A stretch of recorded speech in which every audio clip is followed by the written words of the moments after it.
يعني سادتي نبدأ يومنا اليوم. حياكم الله، السلام عليكم ورحمة الله وبركاته، أهلا وسهلا. كيف الحال؟ أحمد يا أخي حر والله، درجة الحرارة فوق 34 يا أخي.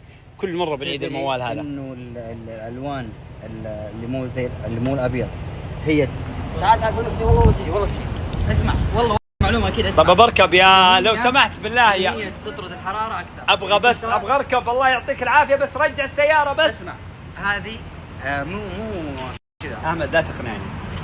هذه الألوان زي اللون الأسود مثلا. أيوه يمتص الحرارة. أيوه. بس يخرجها بسرعة.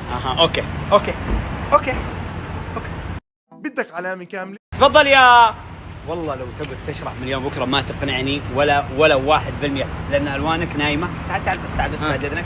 خلي بس يطلع حقه ولهم ذكرى. لكن احمد اقسم بالله ما اطقتك. احمد انت جالس تعاقب نفسك بنفسك، جالس تتخذ قرارات ليه ما تلبس ابيض؟ ها صح، عرفت اجابته. احب التغيير. طيب يلا ودينا البس ابيض. كيف؟ لا ما في وقت، يلا. الواحد جاي يستغل العروض حقت اليوم الوطني.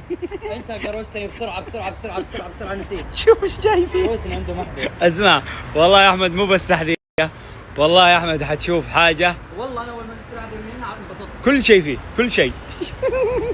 ارحمني يا اخي ما في بني ادم يا اخي يمشي